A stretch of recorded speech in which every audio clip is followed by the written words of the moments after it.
Welcome back to the class, students. Let's start the chapter now.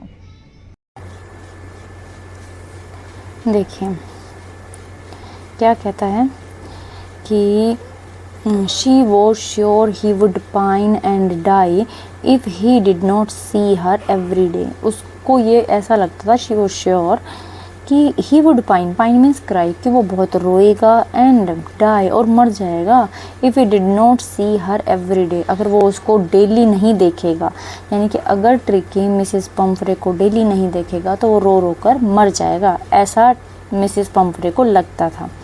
But I took a firm line, लेकिन मैं बड़ा strict रहा कि भाई नहीं, इसको हॉस्पिटलाइज करना पड़ेगा। Tricki was very ill, Tricki बहुत बीमार था and this was the only way to save him, और सिर्फ यही तरीका था जिससे उसको बचाया जा सकता था। In fact I thought it best to take him without delay, और मुझे लग रहा था कि अच्छा क्या है कि उसको बिना किसी देरी के आज ही भेजो। एंड फॉलोड बाई मिसेस पम्फ्रेज येलिंग्स, अब वो जैसे ना कॉल करके उसको बुलाया है तो वो घर आ चुका है, और वो घर ही है उनके, और वो ये सारे सजेशन उसको घर पर ही दे रहा है ना। अब जैसे मिसेस पम्फ्रे वो कहने लगा कि भाई हम तो ट्रिकी को आज ही लेकर जाएंगे, तो मिसेस पम्फ्रे थी तो वो तो रोने लगी, चीखने लगी, ये लेंगे ना, विलाप करने लगी, रोने लगी, कहने का मतलब। I marched out to the car carrying the little dog wrapped in a blanket, यानी कि जो बेचारा कुत्ता था उसको मैंने क्या किया, एक ब्लैंकेट में रैप किया और ले जाने लगा। हमने अभी तक क्या पढ़ा था कि जो मिसेस पम्फ्रे है वो रो रही है कि भाई ट्रिकी जो है वो बहुत बीमार हो गया है, और जो हमारे मिस्टर हैरियट थे उन्होंने बताया था कि भाई ट्रिकी का थोड़ा सा ध्यान रखिए, उसको जो खाना है उसका कट कर दीजिए, उसको एक्सरसाइज करवाइए, है ना। तो ये सब बताया था मिसेस पम्फ्रे को, लेकिन जो ट्रिकी था वो ठीक नहीं हुआ। तो मिसेस पम्फ्रे ने कॉल किया हैरियट को, और मिस्टर हैरियट अब जो ट्रिकी है बीमार है उसको लेने के लिए आए हैं। उन्होंने उसको एक कंबल में रैप कर वो ले जा रहे हैं। उसके आगे देखिए, The entire staff was roused and maid rushed in and out bringing his day bed, his night bed, favorite cushions, toys and rubber rings, breakfast ball, lunch ball, supper ball, ये सारी चीज़ें वो जो ट्रिकी है उसके लिए ले जाया जा रहा है। कि जो एंटायर स्टाफ था ना वो एकदम से एक्टिव हो गया, और जो मेड थी वो भाग भाग कर उसकी चीज़ें लेकर आ रही थी, जैसे कि उसके दिन का बेड, सोने का, दिन में सोने का अलग था, रात में सोने का बेड अलग था, उसके फेवरेट कुशन्स अलग थे, टॉयज़, रबर रिंग्स। अब जो सुबह जब वो ब्रेकफास्ट करता था उसका तो बॉल अलग था, लंच का अलग था, supper we are using here for dinner, तो डिनर का जो उसका बॉल था वो अलग था। तो सब की सारी चीज़ें जो वो यूज़ करता था उसको सबको पैक करने लगी वो। Realizing that my car would never hold all stuff, अब मुझे समझ आ गया था कि मेरी कार ये सारी चीज़ें होल्ड नहीं कर पाएंगी, यानी कि I can't carry all these stuff in my car. So I means Mr. Harriet सोच रहे हैं अपने मन में कि मेरी गाड़ी ये सारी चीज़ें कैरी नहीं कर पाएगी। So I started to drive away, तो मैंने क्या किया, गाड़ी स्टार्ट की और मैं चलना शुरू किया। As I moved off, जैसे जैसे मैं आगे जा रहा था, Mrs Pomfrey with despairing cry threw an armful of the little coats through the window, तो बड़ी डेस्पेयर होकर, निराश होकर उन्होंने क्या किया कि उन्होंने रोते हुए अपने जो बाजू में उसके कोट थे ना, यानी कि उसने जो दोनों हाथों से कोट पकड़े हुए थे ट्रिकी के लिए, तो उसको जल्दी से गाड़ी के विंडो में फेंक दिया जैसे ही गाड़ी चलने लगी। तो I looked in the mirror before I turned the corner of the drive. Everybody was in tears. कि जैसे ही मैं मुड़ रहा था, I looked in the mirror, तो मैंने मिरर में देखा। जब मैं रोड से मुड़ रहा था, यानी कि भाई जब तक पीछे का नज़र आ रहा है तब तक, और जैसे वो दिखने बंद होने वाले थे ना, तब मैंने पीछे देखा तो सब लोग जो वहाँ थे वो सब लोग रो रहे थे। Out of the road I glanced down at the pathetic little animal gasping on the seat by my side. और फिर जैसे ही मैं वहाँ से निकला तो मैंने आई ग्लैंस डाउन, मैंने एक नज़र उस बेचारे लिटिल एनिमल पर डाली, गैस्पिंग द रहा था, जो on the seat by my side, जो कि मेरी सीट के साइड में बैठा हुआ था और हाँफ रहा था। आई पैटेड द हेड, मैंने उसका सर थपथपाया। And Tricky made a brave effort to wag his tail and the Tricky made a brave effort, और ट्रिकी ने बड़ी कोशिश के साथ टू वैग हिज टेल, अपनी पूंछ को हिलाया। पुअर ओल्ड लैड, बेचारा, है ना, बेचारा, उसके ऊपर दया कर रहा है कि भाई बेचारा देखे इसके साथ कितना गलत है कि कम खाना और ज़्यादा खाना बोथ आर डेंजरस, ठीक है।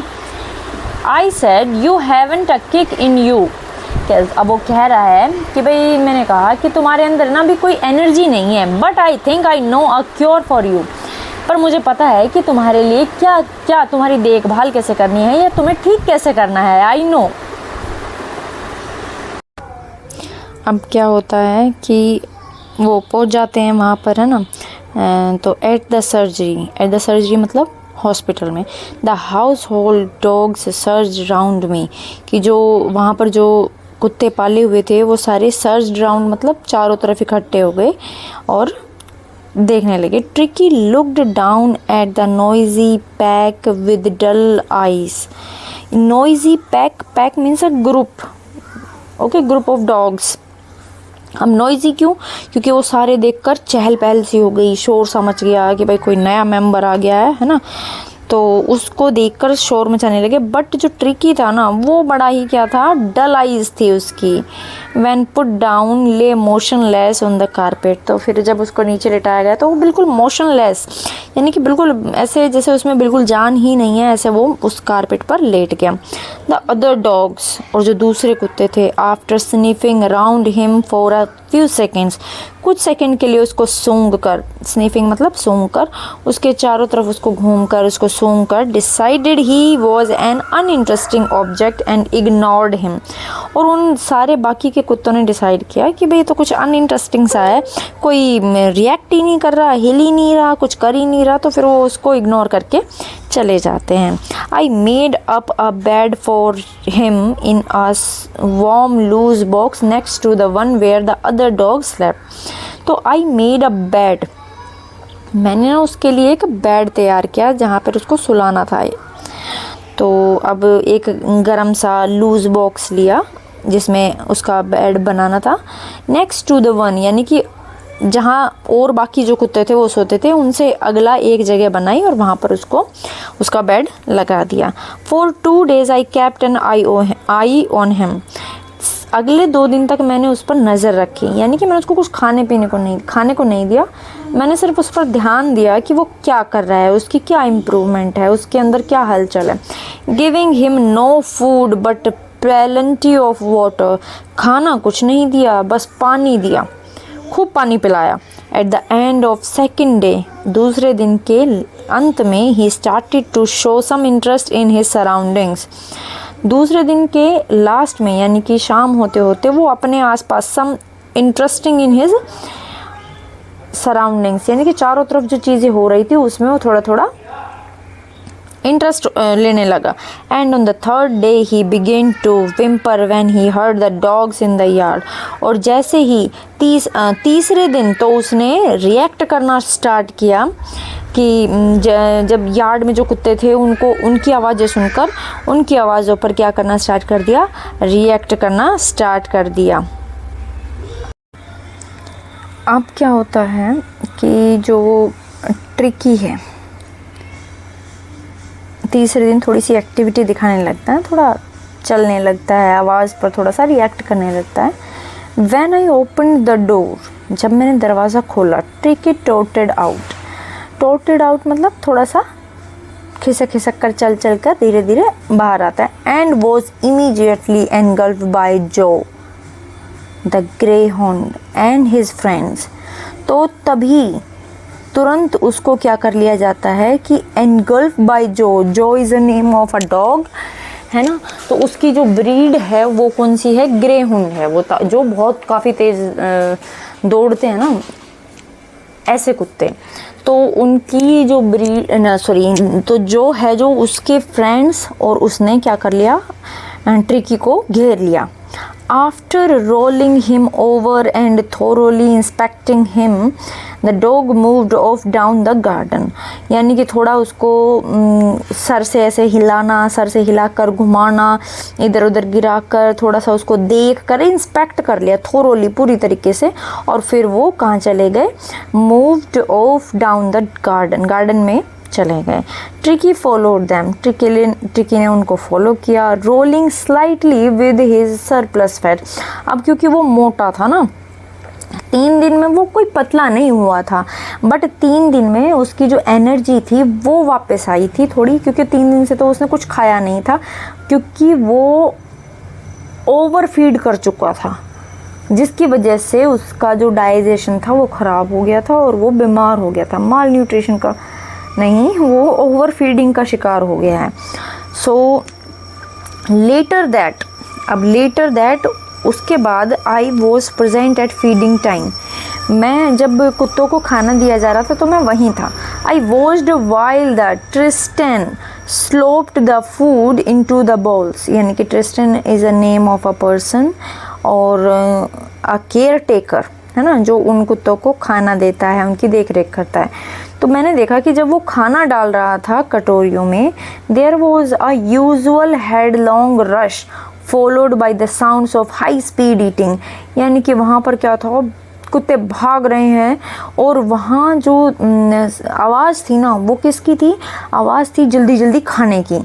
एवरी डॉग न्यू दैट, हर कुत्ता जानता था, if he fail behind the others, अगर वो दूसरे कुत्तों से पीछे रह गया, he was liable to have some competition for the last part of his meal, तो उसे अपने खाने का जो लास्ट हिस्सा है ना उसके लिए क्या करना पड़ेगा, दूसरे कुत्तों के साथ कंपटीशन करना पड़ेगा, क्योंकि कुत्ते अपना खाना ख़त्म करने के बाद जो जिसका खाना बच रहा है ना उस खाने को खाने के लिए दौड़ते हैं। तो इसलिए सब अपना खाना बड़ी जल्दी जल्दी खाने लगे। When they had finished, और जैसे उन्होंने फिनिश किया, tricky took a walk round the shining balls, फिर ट्रिकी जो शाइनिंग बॉल्स देखो, यानी कि उन लोगों ने, उन कुत्तों ने क्या कर दिया कि उस जो बॉल्स जिनमें उनको खाना परोसा गया था वो बिल्कुल साफ़ कर दिए थे, चमका दिए थे, खाना खाकर इतना क्लीन कर दिया था। Licking casually inside 1 or 2 of them, यानी कि उसमें बिल्कुल ही shining bowls licking casually inside 1 or 2 of them, यानी कि 1-2 के अंदर उसने अपना मुंह डाला, उसको चाटा। नेक्स्ट डे, अगले दिन, an extra bowl was put out for him, अगले दिन उसके लिए भी एक कटोरा रखा गया। And I was pleased to see him jostling his way towards it, और मुझे देखकर बड़ा अच्छा लगा कि वो उस कटोरे की तरफ थोड़ा भाग रहा है, मतलब एक्टिव है वो, और वो उसकी तरफ जा रहा है कि हाँ भाई मेरे को भी खाना है, यानी कि आज उसके खाना खाने की इच्छा हो गई थी, उसको भूख लगी थी। From then on his progress was rapid, और उसके बाद से उसकी जो प्रोग्रेस थी वो रैपिड हो गई, यानी कि अब उसकी प्रोग्रेस सही थी, वो ठीक हो रहा था। ही हैड नो, तो अब उसके बाद ना क्या है, from then on his progress was rapid, कि उसके बाद से जो उसकी तबीयत थी वो थोड़ी सुधार होने लगी। He had no medicinal treatment of any kind, but all day he ran about with dogs joining in their friendly scrimmages. अब बस उसको कोई ना दवाइयाँ नहीं दी जा रही थी, बस वो कर क्या रहा था, चेंज क्या आ गया था उसकी लाइफ में कि अब वो पूरे जो कुत्ते थे उनके साथ साथ दौड़ रहा था। जॉइनिंग इन देयर फ्रेंडली स्क्रीमेज यानी कि जो खेल खेल में जो लड़ाई होती है ना वो, तो उसमें वो पार्टिसिपेट कर रहा था, उनके साथ खेल रहा था, यानी कि उसकी एक तरीके से एक्सरसाइज हो रही थी। उसकी एक एक्टिविटी हो रही थी। He discovered the joys of being bowled over, यानी कि उसे बड़ी खुशी मिल रही थी खेलने में, जब उसको इधर से उधर ऐसे सर से घुमा के गोल गोल घुमाया जा रहा था, फेंका जा रहा था, तो उसको मज़ा आ रहा था उससे खेलने से। Tramped on and squashed every few minute, यानी कि उसके साथ जो इधर उधर उछाला जा रहा था उसको, तो उस हर चीज़ में उसको क्या आ रहा था, मज़ा आ रहा था। He became an accepted member of the gang, an unlikely silky little object among the shaggy crew, fighting like a tiger for his share at meal times and hunting rats in the old hen house at the night। अब देखिए, अब उसको ना accept कर लिया गया था कि भाई वो भी उस जो गैंग है उसका एक मेंबर बन गया है। एंड अनलाइक, यानी कि जो अब वो क्या था, वो एक छोटा कुत्ता था, है ना, और जो वो बड़े कुत्ते थे उनके कैसा क्रू था, वो उनका कैसा ग्रुप था, शैगी, यानी कि बड़े बड़े बॉल, और बड़े भी नहीं आप कह सकते, बस जैसे कि आप कह सकते हैं जैसे शैगी, तो आप क्या कहेंगे कि वो एक सिल्की बालों वाला एक लिटिल ऑब्जेक्ट जो कि उन शैगी क्रू में, यानी कि जब्बरदार बालों के बीच में एक उनका क्या बन गया था, मेंबर बन गया था। Fighting like a tiger for his share at meal times, यानी कि जब खाना बंटता था तो वो एक बिल्कुल टाइगर की तरह अपने शेयर के लिए लड़ता था। And hunting rats in the old hen house at night, और रात के वक्त वो चूहों का शिकार किया करता था। He had never had such a time in his life, उसने कभी भी अपनी लाइफ में ऐसा टाइम स्पेंड नहीं किया था। All the while, Mrs. Pumphrey hovered anxiously in the background, ringing a dozen times a day for the latest bulletins। अब ये जब सब कुछ चल रहा था ना, तो उस वक्त मिसेस पंफ्रे वहीं, मतलब वो बड़ी ही बेचैनी के साथ वहीं मंडराती रहती थी। कितनी बार, दिन में दर्जनों बार कॉल करती और पूछती कि भाई क्या खबर है, कैसा है, अब ट्रिकी कैसा है, अब ट्रिकी की तबीयत कैसी है, उसके बारे में बार बार पूछती रहती। I dodged the question about whether his cushions were being turned regularly और हिज correct coat worn according to the weather, but I was able to tell her that the little fellow was out of the danger and convalescing rapidly।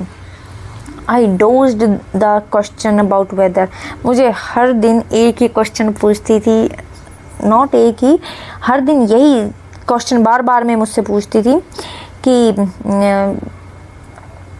जो उसका question है वो उसको बदल रहे हैं ना रेगुलरली, उसका जो करेक्ट कोट है अकॉर्डिंग टू द वेदर, जो मौसम चल रहा है उसके हिसाब से उसको कोट पहनाया जा रहा है ना।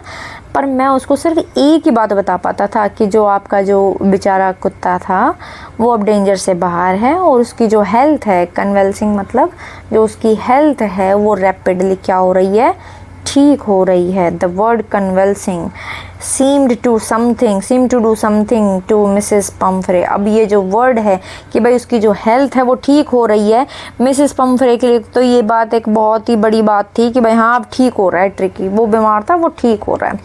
She started to bring round fresh eggs, 2 dozen at a time, to build up Tricky's strength। अब according to her क्या था कि भाई उसकी जो स्ट्रेंथ थी, ट्रिकी की जो स्ट्रेंथ थी वो कहीं ना कहीं ख़त्म हो गई थी क्योंकि वो काफ़ी दिन से बीमार था, है ना। बट अब मिसेस पम्फ्रे फिर से उसकी ताकत को बढ़ाने के लिए उसके लिए एक टाइम में 2 दर्जन अंडे भेजती है कि भाई इसको खिलाओ ताकि ट्रिकी की जो स्ट्रेंथ है वो वापस आ जाए। For a happy period my partners and I 2 eggs each for breakfast, यानी कि अब मेरे और मेरे जो दोस्त थे ना उनका बढ़िया टाइम चल गया कि हम ना ब्रेकफास्ट में 2-2 अंडे लेने लगे। वो अंडे जो कि उसके मिसेस पम्फ्रे ट्रिकी के लिए भेज रही थी वो मैं और मेरे दोस्त ब्रेकफास्ट में खाने लगे, क्योंकि हमें ट्रिकी को तो देना ही नहीं था, उसको तो इस चीज़ से बचाया गया था ओवर फीडिंग की वजह से। But when the bottles of the wine began to arrive, अब वाइन की बोटल्स भी ट्रिकी के लिए भेज रही है Mrs Pumphrey. The real possibilities of the situation began to dawn on the household। यानी कि अब जो क्या नाम है ट्रिकी है उसके लिए वाइन भी भेजे जाने लगी। अब क्या था, the real possibilities of the situation began to dawn on the household, यानी कि जो घर वाले हैं उनको जो रियल सिचुएशन थी, जो पॉसिबिलिटी थी वो समझ में आने लगी कि भाई अभी इस कुत्ते के लिए क्या चीज़ें आने लग गई हैं, कभी वाइन आ रही है, कभी एग्स आ रही हैं। Now it was to enrich Tricki's blood, अब वाइन जो थी वो ट्रिकी के ब्लड को एनरिच करने के लिए थी। Lunch came a ceremonial occasion with 2 glasses of wine before and several during the meal, कि यानी कि अब हम लोगों के लिए ना लंच क्या हो गया था, एक समारोह हो गया था, एक फंक्शन हो गया था जिसमें कि 2 ग्लास हमें वाइन मिलती थी खाने से पहले और खाने के साथ साथ भी, यानी कि उनकी मौज हो गई थी। So guys, this is all for today. Hope आपको समझ आया होगा, एक्सप्लेनेशन इजी रही होगी। तो बस अब हमारे पास ना 1.5 पेज बचा हुआ है जिसको हम कल कंप्लीट कर लेंगे, and after that class we will solve some questions. आपको समझ आया होगा, प्लीज़ कमेंट में ज़रूर बताना कि आपको समझ आया या नहीं आया, या क्या नहीं आया। Till then bye bye.